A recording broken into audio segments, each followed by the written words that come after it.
castelo forte é o nosso Deus. Meus irmãos, boa noite. Antes de iniciarmos a pregação, é só fazer uma observação quanto a esta pergunta que nós acabamos de ler, porque ela é muito importante. Certamente os irmãos já ouviram aquela expressão que diz o seguinte: não existe pecadinho nem pecadão, não é? É uma frase muito comum de ouvirmos no mundo evangélico. Esta pergunta 150 desmente esta frase, né? Porque nós acabamos de ler que para Deus existem pecados que são mais odiosos do que outros, né? Então, alguns pecados, eles são mais odiosos a Deus do que outros. Então, embora qualquer pecado possa nos levar para o inferno, há pecados que são mais odiosos a Deus do que outros. Então, o que nós vamos, inclusive, ver na sequência, né, nas perguntas 151 em diante, é exatamente isto. Quais são esses pecados e por que, não é, que eles são mais odiosos aos olhos de Deus do que outros pecados. Então, é só essa observação, né, para corrigir essa máxima, esse ditado que existe por aí, que acaba sendo errado do ponto de vista bíblico, como os irmãos podem, inclusive, conferir nos textos que foram mencionados aqui, né, no catecismo. Meus irmãos, vamos abrir então a palavra de Deus para darmos continuidade às exposições que estamos fazendo em Filipenses.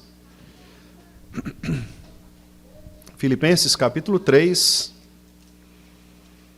para os irmãos que estão nos visitando,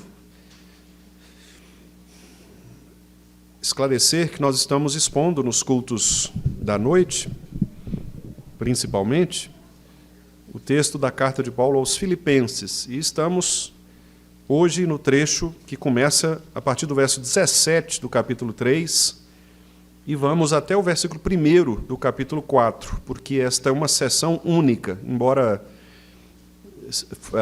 a edição, né, do texto bíblico preferiu separar o versículo 1 do capítulo 3, aí, no caso, né, jogando para o capítulo 4, na verdade, todo esse trecho ele compõe um único parágrafo. Por isso mesmo, a expressão que inicia o versículo 1 do capítulo 4 é a expressão portanto. Quer dizer, é uma conclusão daquilo que Paulo disse anteriormente. Então, por isso, nós vamos ler o trecho que vai de 3 a 17 até 4:1. E vamos considerar esse trecho todo na noite de hoje, se assim Deus nos permitir. Então, vou fazer a leitura e pedir aos irmãos que acompanhem. Paulo diz assim: irmãos, sede imitadores meus e observai os que andam segundo o modelo que tendes em nós. Pois muitos andam entre nós, dos quais repetidas vezes eu vos dizia, e agora vos digo, até chorando, que são inimigos da cruz de Cristo. O destino deles é a perdição, o Deus deles é o ventre, e a glória deles está na sua infâmia, visto que só se preocupam com as coisas terrenas. Pois a nossa pátria está nos céus, de onde também aguardamos o Salvador, o Senhor Jesus Cristo, o qual transformará o nosso corpo de humilhação para ser igual ao corpo da sua glória, segundo a eficácia do poder que ele tem de até subordinar a si mesmo, a si, todas as coisas. Portanto, meus irmãos, amados e muito saudosos, minha alegria e coroa, sim, amados, permanecei deste modo firmes no Senhor. Amém, meus irmãos. Vamos orar então mais uma vez? Pai Santo, nós já oramos ao Senhor nesta noite, pedindo que o Senhor possa usar a Tua palavra para nos edificar. E agora, mais uma vez, nós clamamos ao Senhor que, pela Tua misericórdia, ó Deus, fale aos nossos corações conforme a nossa necessidade. Que possamos, ó Deus, encontrar neste texto as lições preciosas do Senhor para nós nos dias de hoje.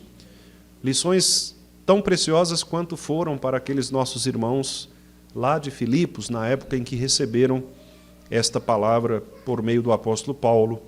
Que o Senhor nos ajude também a termos os nossos corações abertos, a termos os nossos olhos abertos, para que possamos, ó Deus, entender e ver a beleza da palavra do Senhor neste trecho, e assim, ó Deus, dispormos também nossas vidas para a obediência ao Senhor. A Tua palavra diz que a fé, ela vem pelo ouvir, e vem pelo ouvir da Tua palavra. E diz também que a fé é um presente do Senhor. Então, ó Deus, se porventura há entre nós, ou mesmo aquele que fala neste momento, que ora ao Senhor, se há em nós algum tipo de incredulidade, alguma ausência de fé para compreender o texto da Tua palavra, que o Senhor, ó Deus, pela Tua graça, dê a cada um de nós a fé genuína, verdadeira, para que possamos entender a palavra do Senhor do modo como ela pretende nos comunicar nesta noite. A fé é um presente do Senhor, por isso, dá-nos deste presente nesta noite, para que possamos crer na Tua palavra, e crendo na Tua palavra, que possamos também vivermos de acordo com ela. Que o Senhor me abençoe e abençoe também a todos os meus irmãos que estão aqui, para que possamos juntos, ó Deus, como irmãos em Cristo, como acabamos de cantar, sendo Teu povo que é guiado pelo Senhor por meio da Tua palavra, que nós possamos, como Teu povo, ó Deus, aprendermos nesta noite esta belíssima verdade que a Tua palavra nos ensina. Nós Te pedimos estas bênçãos, em nome de Jesus. Amém. Meus irmãos queridos, toda caminhada humana, toda jornada que nós pretendemos fazer, ela é orientada pelo menos por dois grandes momentos. Existe sempre alguém que é uma referência para nós. Eu tenho certeza de que vocês aqui, em algum momento, localizaram em alguma pessoa, em alguém, uma referência. Seja um professor, seja alguém da família, seja um pastor, um presbítero, um irmão, uma irmã da igreja, que você diz assim, olha, eu gostaria muito de ser como aquela pessoa, porque ela é, de fato, um exemplo, uma referência para nós. Também há, de outro lado, aquilo que nós podemos chamar de direção ou propósito. Quer dizer, nós sempre caminhamos em direção a algo. Nós não somos pessoas que caminham sem um propósito de vida. Todos nós aqui temos um propósito. E eu me refiro não apenas ao propósito cristão ou evangélico, mas ao propósito de vida mesmo, não é? Aqueles que ainda estão adolescentes, jovens, e que pensam em responder aquela frase que quase todas as crianças ouvem, que é, o que você vai ser quando crescer, não é? E nós temos sempre esta ideia de correr atrás de algo, de buscar algo, caminhar em direção a uma profissão, a um jeito de ser, de viver. Todos nós desejamos chegar a algum lugar. E quando estas duas dimensões elas se perdem, ou seja, quando não há uma referência para nós, uma referência de uma pessoa, de uma liderança, ou mesmo quando não há um destino claro, um propósito claro em relação ao que nós devemos ser ou fazer, nós vamos encontrar uma caminhada perdida, muitas vezes desordenada, às vezes cansativa, muitas vezes perigosa, porque nós não sabemos a quem ouvir e também não sabemos para onde ir. E a gente percebe, então, ao nosso redor, que pessoas que não sabem a quem seguir, elas se perdem nas suas caminhadas. Pessoas que não sabem para onde vão, elas se cansam muitas vezes, porque ficam dando voltas em vários caminhos e perdem o foco, não se concentram naquilo que, de fato, é o objetivo das suas vidas. A Escritura, ela nunca descreve a vida cristã como um estado estático, ou seja, como alguém que para em determinado lugar e a sua vida já está resolvida. Muito pelo contrário, a caminhada cristã é sempre referida na Escritura, sempre apresentada como uma peregrinação, uma corrida, uma jornada, um combate e uma caminhada. Aliás, são termos que eu extraí da própria Escritura. peregrinação, corrida, jornada, combate e também caminhada. Em todas estas imagens, estas palavras, os irmãos percebem que há sempre movimento, direção, perseverança. É uma luta, não uma caminhada por impulso, nem por improviso, mas uma caminhada segura. Ou seja, nós sabemos por que fomos chamados, sabemos quem nos está orientando e quem é que nos sustenta nesta jornada, nesta corrida, neste combate de fé. E aqui nesse trecho que nós acabamos de ler, Filipenses 3, de 17 até versículo 1 do capítulo 4, o que o apóstolo Paulo faz é escrever para uma igreja que estava em tensão, uma igreja extremamente preocupada com o avanço do cristianismo. Lembrem-se, Paulo estava preso, havia falsos mestres entrando na igreja, tentando usurpar o lugar de Paulo, havia problemas de perseguições, etc. Então, de um lado, aqueles irmãos de Filipos, eles tinham excelentes exemplos cristãos que, de fato, expressavam o verdadeiro evangelho de forma correta. Mas, por outro lado, havia também caminhos contrários à palavra do Senhor, havia caminhos que nós podemos dizer sedutores, que muitas vezes pareciam caminhos de verdade, mas eles negavam a cruz. Eles exaltavam muito mais o presente e, assim como hoje, eles prometiam também satisfação imediata, como, infelizmente, nós vemos também em muitos lugares promessas falsas desta natureza. Pessoas que exaltam muito mais as curas presentes, do presente, pessoas que prometem satisfações imediatas, a solução de problemas imediatamente neste mundo e que negam a cruz de Cristo. Então, diante desta realidade, Paulo convoca a igreja, chama a igreja para uma caminhada com discernimento espiritual, escolhendo muito bem a quem imitar e também mantendo os olhos firmes na esperança celestial. O pastor João Calvino, comentando parte deste texto, disse que a lógica, essa lógica espiritual, ela precisa ser afirmada da seguinte maneira: como não somos de nós mesmos, nós não pertencemos a nós mesmos, a nossa vida cristã deve ser a busca pela glória de Deus e a obediência à sua vontade. De fato, é isto que a Bíblia diz.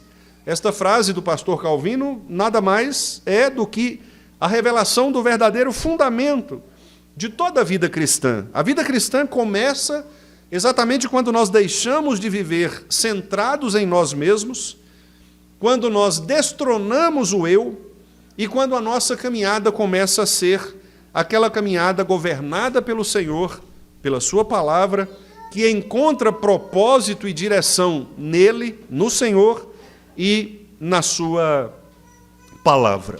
Então nós vamos ver aqui, meus amados irmãos, como Paulo discorre a respeito disso. O que Paulo fala a respeito de imitar bons exemplos e também de estarmos firmes no propósito de Deus ou na direção que Deus estabelece para as nossas vidas. Repare que logo no início do texto, Paulo diz assim: irmãos, sede meus imitadores e observem os que andam segundo o modelo que tendes em nós. Quando nós lemos um texto dessa natureza, é comum nós talvez pensarmos, poxa, mas Paulo parecia um pouco arrogante, não é? Como é que alguém pode dizer assim, olha, olhem para mim e façam o que eu faço, me imitem. E não só imitem a mim, mas aqueles também que andam conforme eu ando.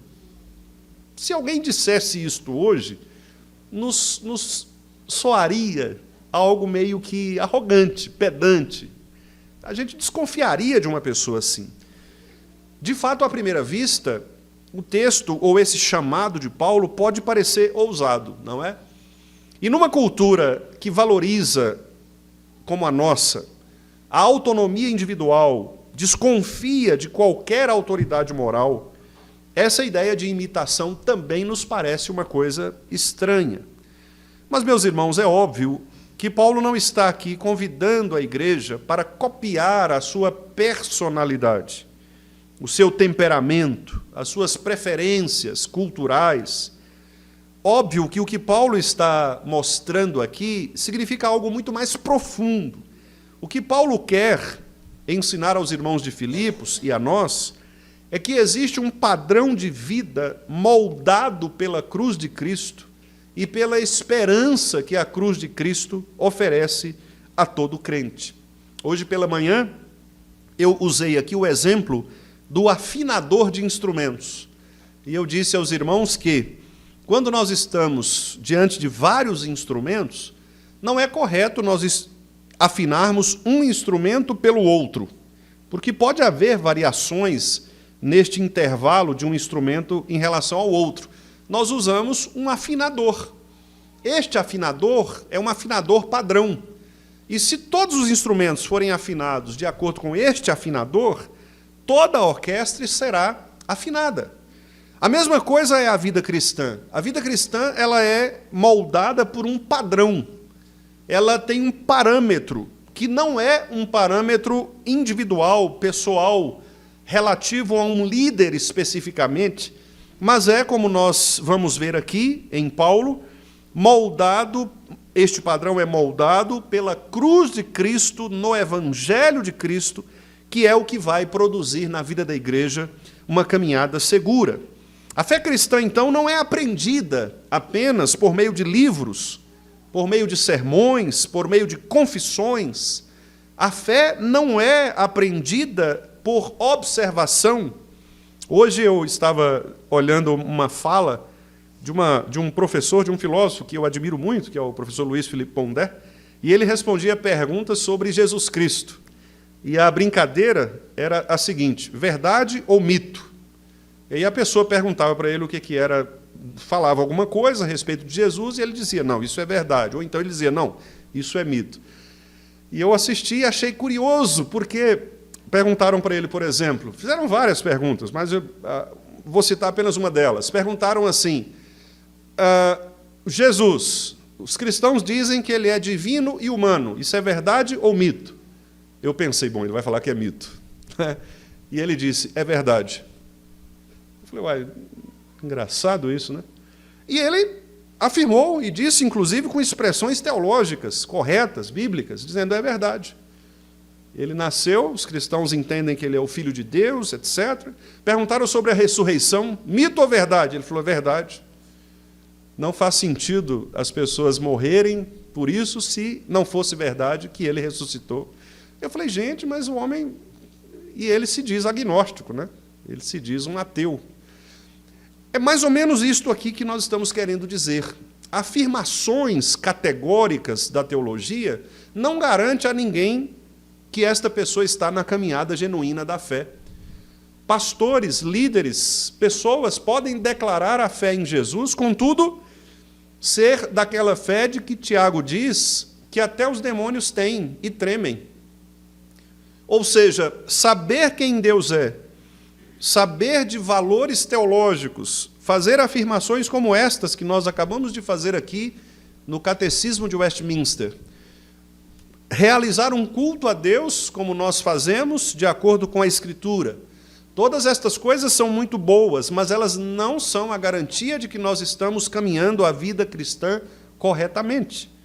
Paulo quer mostrar, então, que a verdadeira fé vem por meio de uma educação que Deus produz no meio do povo, uma educação contínua, de modo que os crentes eles são levados pelo Evangelho, pelo aprendizado da palavra, a fazerem escolhas reais, concretas, a fazer renúncias visíveis em suas vidas cotidianas e continuarem assim esperando no Senhor. Então Paulo fala de um modelo. Trata-se de algo que nós observamos, avaliamos e seguimos. E essa palavra que Paulo utiliza, ela vai, irmãos, de certa maneira, confrontar a igreja com duas verdades inevitáveis. Primeiro, todos nós imitamos alguém, seja consciente ou inconscientemente. Os nossos filhos nos imitam.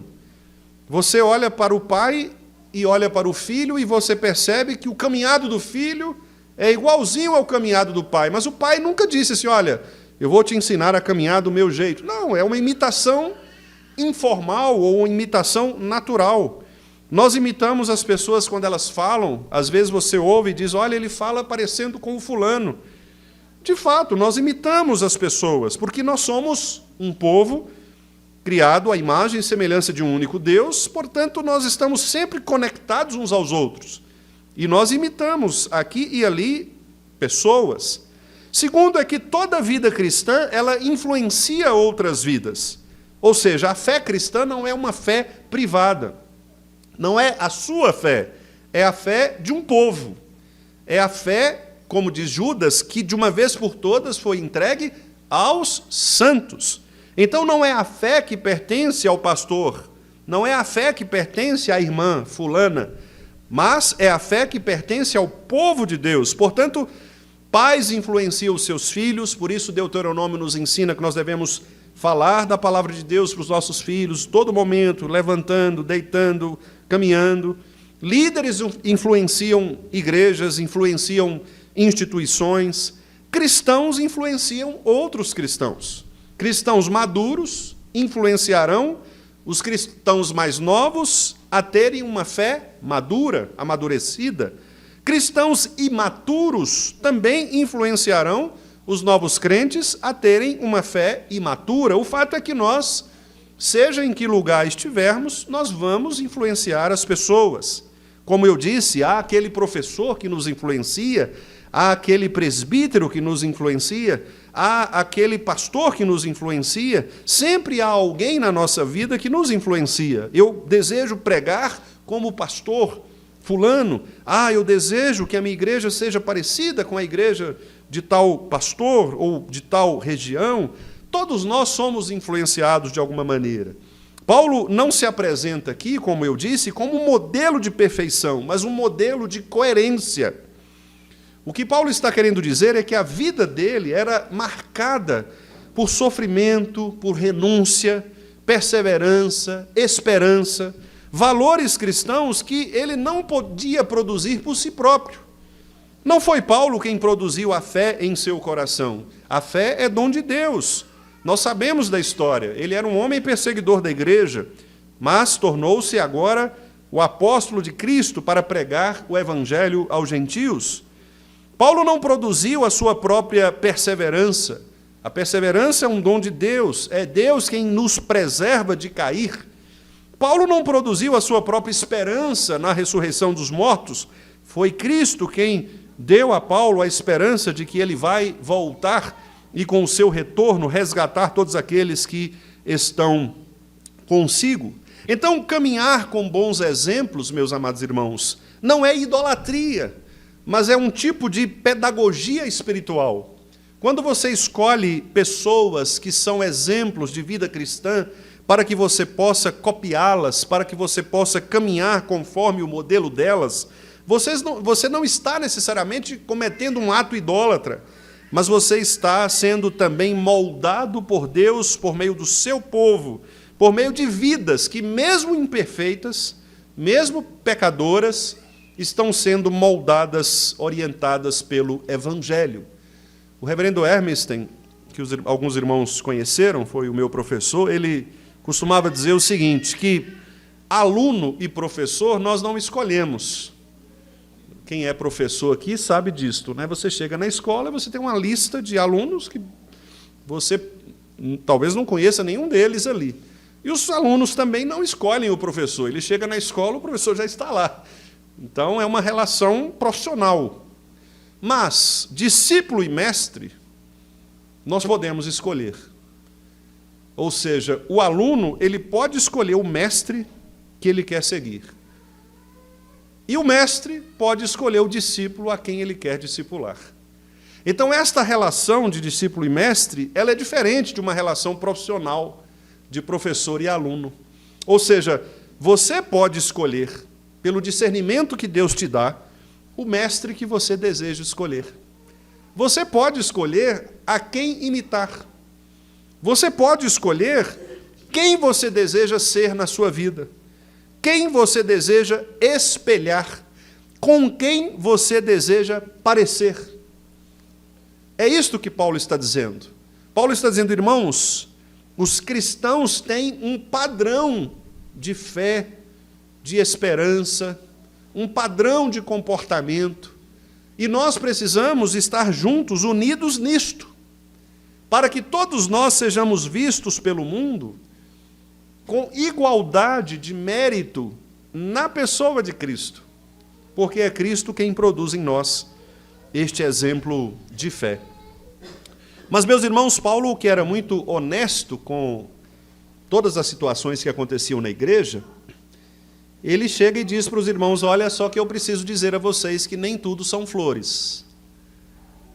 É muito bom, é muito bonito nós pensarmos numa igreja em que todo mundo é seguidor de Cristo, em que todo mundo é crente, mas eu preciso dizer para vocês que, infelizmente, não é assim.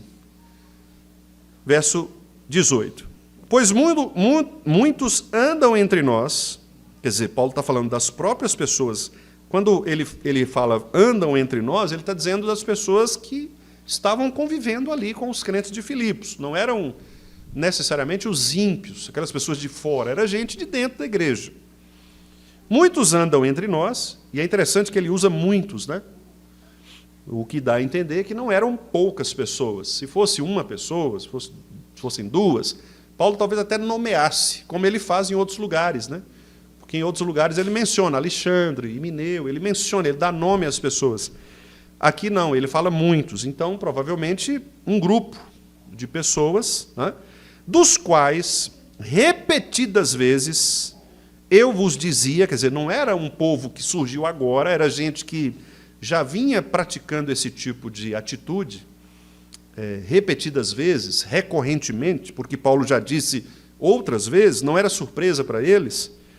Eu dizia isso a vocês e agora digo de novo, e aí Paulo acrescenta, dizendo, até chorando, porque pastores choram, né, quando as coisas não estão bem, quando eles percebem que há problemas na igreja que precisam ser corrigidos, né, até chorando, e aí Paulo faz uma afirmação, irmãos, terrível aqui para caracterizar estas pessoas. E Deus nos livre de qualquer um de nós aqui ser identificado por esta categoria que Paulo identifica estas pessoas. Paulo diz, são inimigos da cruz de Cristo.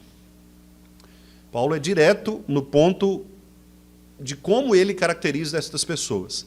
Então, resumindo, era gente que estava dentro da igreja, eram próximos deles, não era pouca gente, porque Paulo fala muitos, não era gente que tinha chegado agora, porque já eram repetidas vezes, então Paulo já havia orientado quanto a isso, e Paulo então dá este diagnóstico terrível, dizendo que eles são inimigos da cruz de Cristo. Bom, aí nós precisamos entender o que é isso, até para a gente não chegar a conclusões equivocadas, né? Paulo claramente muda o tom, não é? Ele, se antes falava para que as pessoas pudessem imitá-lo como exemplo de Cristo, agora ele fala como um pastor ferido, porque ele usa a expressão até chorando. Isto mostra que o ministério pastoral ele não é apenas composto, né, de coisas boas, de felicidades, de momentos alegres. O ministério pastoral ele também tem momentos em que os pastores choram. E eles choram exatamente, como eu disse aos irmãos, porque há problemas, não é? Na vida da igreja. E ele chora, Paulo está ferido como pastor, como se o ministério dele não tivesse dado certo em algum aspecto, né? em alguma área. Parece que Paulo não conseguiu atingir este objetivo específico. Ele revela aqui, portanto, que o perigo estava muito próximo desses irmãos. Eram pessoas que conviviam com a igreja, utilizavam uma linguagem religiosa, porque eles eram próximos ali, como nós estamos vendo, mas, de acordo com Paulo, eles não viviam o evangelho genuíno do Senhor. Eles tinham uma lógica oposta ao evangelho. E Paulo, então, irmãos, apresenta 4 características, que não são características tão fáceis de nós descrevermos, mas ao mesmo tempo, são características que, combinadas com outros textos do próprio Paulo, jogam luz sobre alguns comportamentos destas pessoas. Bom, no verso 19 é quando Paulo faz a explicação do que ele está querendo dizer por inimigos da cruz de Cristo. Então, quem são estes inimigos da cruz de Cristo? 4 características. Primeiro, o destino deles é a perdição. Bom, esta é uma definição, a primeira definição que Paulo faz, e aqui a palavra destino, ela revela a gravidade do caminho em que essas pessoas estão seguindo. Lembra que nós estamos falando de caminhada cristã. Paulo está mostrando que o caminho deles, o destino deles, a trajetória, a jornada que eles estão fazendo, é uma jornada de perdição. E nós vamos ver um pouco mais à frente que Paulo mostra que esta espiritualidade destas pessoas evitava a cruz, porque a cruz é algo que exige necessariamente renúncia do presente. E Paulo mostra que estas pessoas não estavam preocupadas com o futuro delas, mas elas estavam preocupadas com as coisas terrenas. Isto está no finalzinho do verso 19. Visto que só se preocupam com as coisas terrenas. Então, muito provavelmente, Paulo está mostrando aqui que o caminho destas pessoas, que ele chama de inimigos da cruz, é um caminho não evangélico, em que eles estavam preocupados apenas com o seu conforto momentâneo, terreno, e não levavam em consideração os aspectos eternos, como, por exemplo, o perdão que Deus concede a nós hoje para que vivamos uma vida eterna, como, por exemplo, perder muitas coisas nesta vida para ganhar a nossa salvação no Senhor. Eles não estavam preocupados com isso. E pior do que isto, Paulo fala de um segundo pecado. Paulo diz que o Deus deles é o ventre. Esta é uma expressão muito utilizada pelos escritores do Novo Testamento para simbolizar os desejos. A palavra ventre aqui é uma palavra que resume muito bem o local onde os nossos desejos acontecem. No Antigo Testamento, a gente ouve muito a palavra coração, que é a sede de todo o desejo, de todo o sentimento. No Novo Testamento, nós temos também a palavra coração, mas a palavra ventre ou entranhas era uma palavra muito comum. E as entranhas significam literalmente os intestinos, porque os antigos entendiam que o intestino é o nosso segundo cérebro, né? E até hoje algumas pessoas dizem isso. Você é o que você come, né? Você é o que você come. Ou seja, dependendo daquilo que nutre você, é o que você se constitui. A ideia é que estas pessoas estavam mais preocupadas com a satisfação dos seus desejos pessoais, dos seus prazeres, do que com uma vida guiada, governada pela palavra do Senhor. Ou seja, é uma vida orientada pelo prazer momentâneo, pelo conforto momentâneo e pela satisfação imediata. Aqui não se refere apenas, irmãos, a excessos morais, como talvez venha à nossa mente, né, em primeiro lugar. Pessoas que se excedem moralmente e, por exemplo, fazem uso de coisas que trazem prazeres imediatos, como bebida, como sexo, etc., também pode significar isto, mas Paulo está talvez pensando aqui naquele centramento do eu. Pessoas que estão mais preocupadas com o seu próprio umbigo, com o seu próprio ventre. Quer dizer, elas se veem, ou elas veem o mundo somente a partir de si mesmas. Por isso vem a palavra ensimesmado. A palavra ensimesmado é uma pessoa que está cismada, ou pensando, ou convertida nela própria. De onde vem a palavra idiota.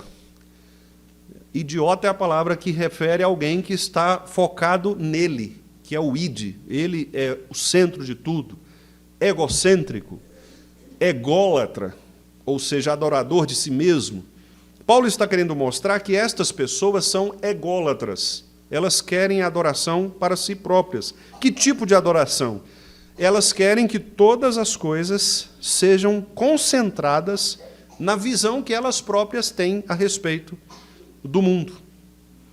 E então elas abandonam a visão da eternidade, abandonam a visão do sofrimento neste tempo presente, abandonam a ideia de que nós não receberemos a recompensa nesta época, mas a nossa recompensa está guardada por Deus nos céus, e elas querem viver o agora.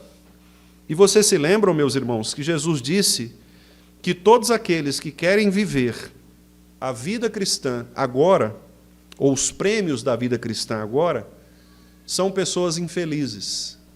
Jesus chegou a dizer àqueles fariseus, aqueles que queriam se assentar nos primeiros lugares, que queriam ser ovacionados, Jesus disse para eles, olha, se é esta a recompensa que vocês querem, parabéns, vocês já receberam a recompensa. E não há coisa pior para o crente do que receber a recompensa antes da hora.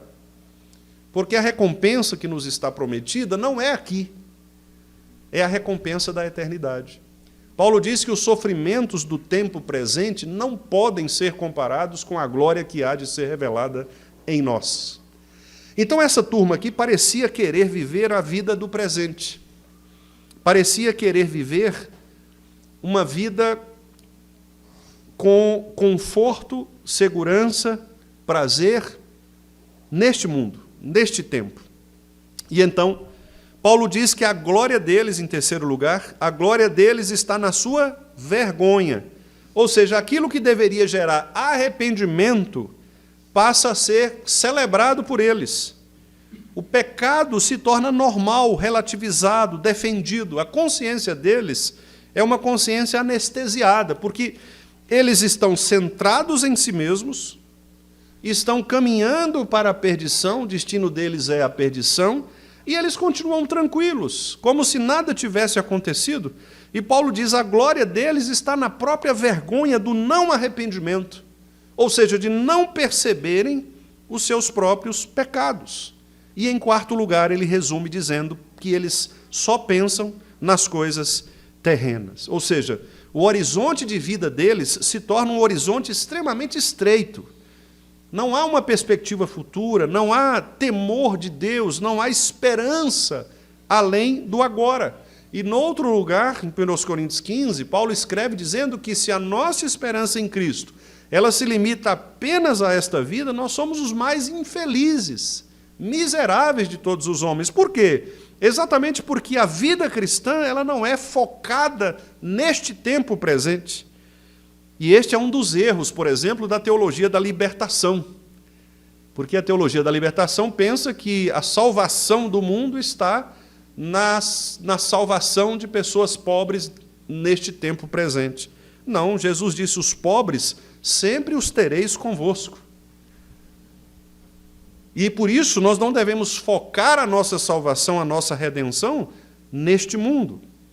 O puritano pastor John Owen, tratando deste conflito interior do ser humano, ele disse, esteja sempre nisso, mate o pecado, ou ele matará você. Paulo está dizendo para esses irmãos aqui, cuidado, porque existem pessoas entre vocês que se preocupam mais com as coisas deste mundo, mais com os prazeres momentâneos, mais com as decisões desta época, do que com as coisas futuras, do que com a pátria celestial. E por isso, então, nos versos 20 e 21, ele fala sobre a esperança da pátria celestial, que é a identidade que vai sustentar a nossa vida cristã. Ele diz, pois a nossa pátria está nos céus, nós não pertencemos a este mundo. Estamos aqui, somos peregrinos nesta terra, esta terra é onde nós fazemos nossa caminhada, a nossa jornada realizada aqui, mas nós não podemos prender os nossos corações nas coisas deste mundo, porque nós não somos deste mundo, a nossa pátria não está aqui, ela está nos céus, de onde também aguardamos o Salvador, o Senhor Jesus Cristo, o qual transformará o nosso corpo de humilhação, este corpo que acaba, este corpo que morre, este corpo que vai para a sepultura, que vai se decompor, para ser igual ao corpo da sua glória, um corpo incorruptível, segundo a eficácia do poder, quer dizer, Deus é poderoso em Cristo para transformar os nossos corpos. E Cristo tem o poder, diz Paulo, de até subordinar-se todas as coisas. Então aqui, meus irmãos, nós temos um contraponto decisivo do apóstolo Paulo. Enquanto aqueles inimigos da cruz estavam apenas pensando no presente, o cristão vive a partir de uma identidade futura. A pátria, a palavra pátria é uma palavra muito importante, porque pátria se refere ao local de pertencimento. Por isso nós não somos apátridas. Não sei se os irmãos já ouviram esta expressão, mas ela é uma expressão própria do direito internacional, não é? Uma pessoa que se declara apátrida significa que ela não pertence a pátria alguma. Então ela não está resguardada por nenhum direito daquela nação específica. Nós não.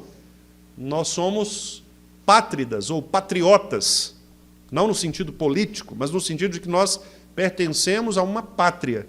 Ou seja, a lei brasileira, ela nos protege.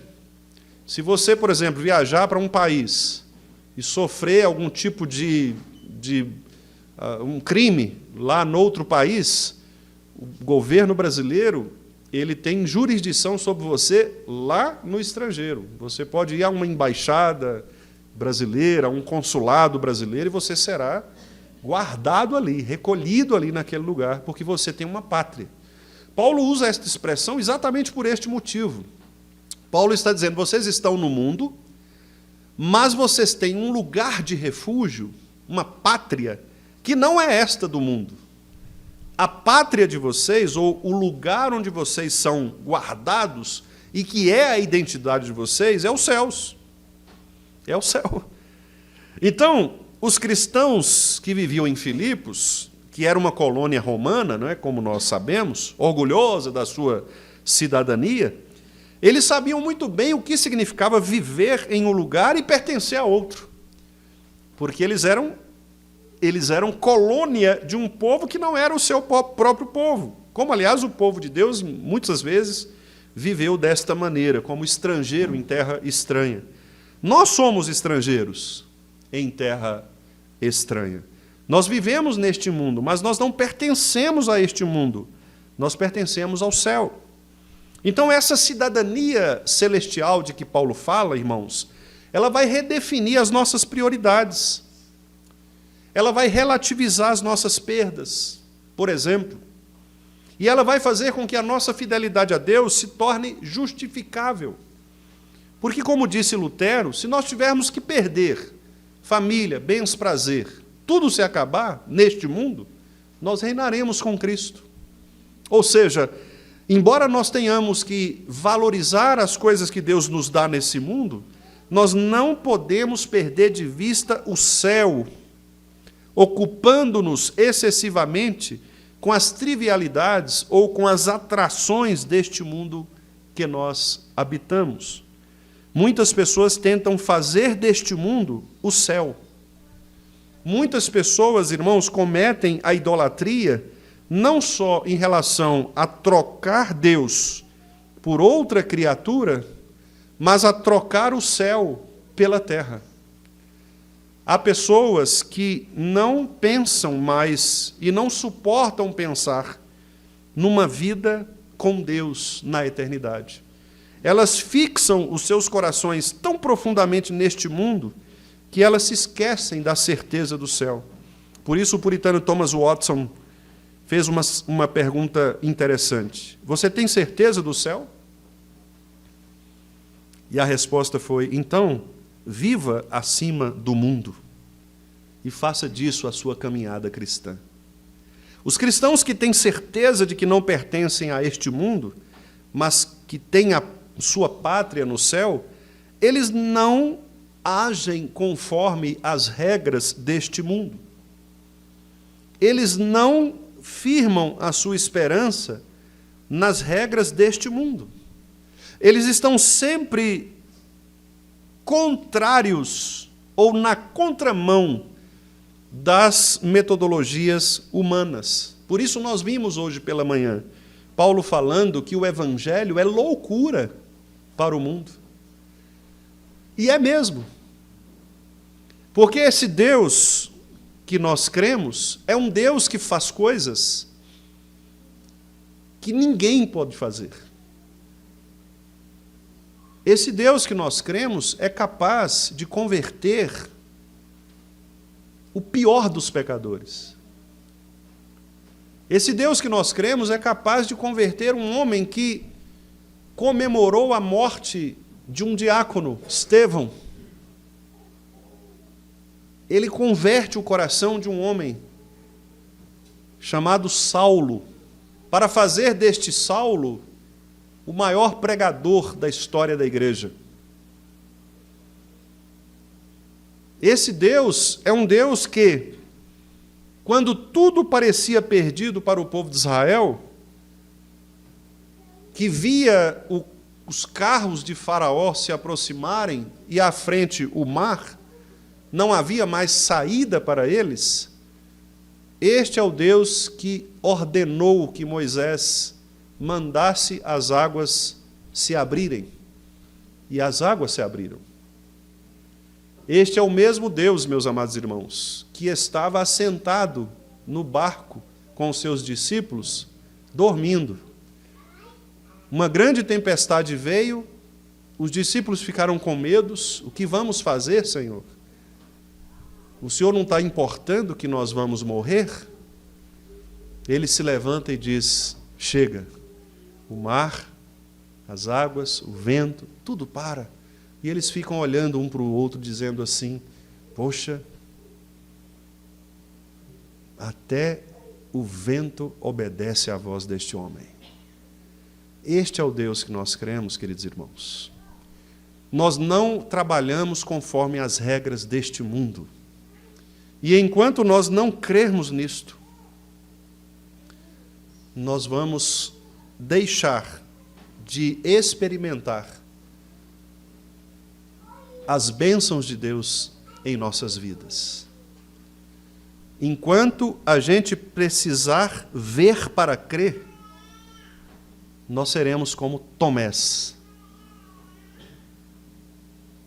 Enquanto nós precisarmos ver para crer, significa que os nossos corações estão focados nas coisas deste mundo. A lógica de Deus não opera desta maneira.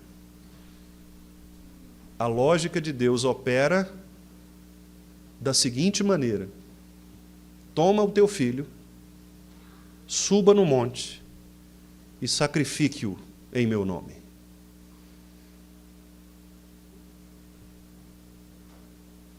Aquele homem sobe, imagino eu com o coração extremamente apertado, deixando a sua esposa para trás, sem saber de nada. Aquele homem sobe pensando que teria de, com um cutelo, matar o seu próprio filho adolescente. E não era qualquer filho. Era um filho que o próprio Deus concedeu a ele. Um filho que ele não poderia ter. Aquele homem não viu nada, nada, nada. Mas ele foi, sem ver nada. É porque a gente sabe a história. Aí fica fácil. Mas ele não sabia a história. E o mais curioso é que lá em Hebreus, a resposta que Hebreus dá é a seguinte: Abraão levou o seu filho para a morte, porque cria que Deus era poderoso para ressuscitá-lo no último dia. Vocês conseguem perceber o que há aqui? O texto não diz que Abraão cria que Deus haveria de ressuscitar Isaac naquele momento. Talvez Abraão tivesse que conviver sem Isaac por muito tempo ainda da sua vida. Talvez Abraão tivesse que conviver com a ideia de que ele próprio entregou o filho no sacrifício. Talvez Abraão tivesse que voltar para casa e enfrentar Sara com as seguintes palavras: eu matei nosso filho, porque Deus pediu. Só porque ele creu que lá na ressurreição Deus haveria de trazer Isaac de volta. Irmãos, a fé não é um salto no escuro, mas a fé é a certeza das coisas que nós não vemos e cremos que elas vão acontecer. Isso é fé. Fé com as coisas que estão na nossa frente não é fé. Fé é não ter nada mesmo. Isso é fé. E Paulo está dizendo, ou vocês vivem com esta perspectiva, verso 20, aguardando o Salvador, o Senhor Jesus, ou nada feito. Porque isto é a caminhada cristã. A perseverança na vida cristã exige isto. Ela não exige boas intenções, não exige uma vida de regras morais, de rigidez moral, mas ela é uma vida, irmãos, que valoriza Cristo acima de todas as coisas e crê que Ele está no controle mesmo. A vida de Filipenses 3, 17 a 4, 1, não é um passeio confortável no mundo, não é também uma corrida desordenada, mas, pelo contrário, uma caminhada perseverante. Você segue olhando para os bons exemplos. E quais são os bons exemplos que nós temos? Irmãos, nós temos exemplos na Bíblia diversos. Quantos exemplos nós temos na Escritura de irmãos que experimentaram a morte por causa de Cristo? Basta lermos Hebreus capítulo 11, a chamada galeria da fé. Quantos irmãos e irmãs, Raabe, correu risco de morte, Abraão, como nós citamos, Moisés, Jó, José, quantos irmãos, Davi, os amigos de Daniel, o próprio Daniel. Daniel, quando foi jogado na cova dos leões, ele não fazia ideia, aquele rapaz que entrou lá no zoológico de João Pessoa, que foi morto pela leoa, ele que tinha um sonho, coitado, de domar leões. Ele entrou no zoológico, a leoa, seguindo o instinto natural, o atacou e ele morreu. Com Daniel seria a mesma coisa. Por que pensar diferente? Daniel não era domador de leões.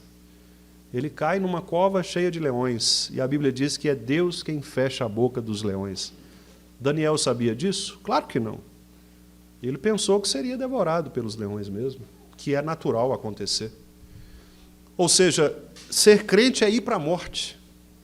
Ser crente é dar a vida para morrer. Paulo diz, todos os dias nós somos entregues à morte, como ovelhas para o matadouro. Todos os dias. Então a fé cristã exige renúncia. A fé cristã exige você dizer, eu creio, Senhor.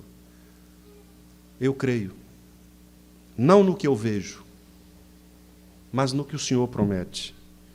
E o Senhor prometeu que tudo aquilo que for para a glória do Senhor, o Senhor o fará.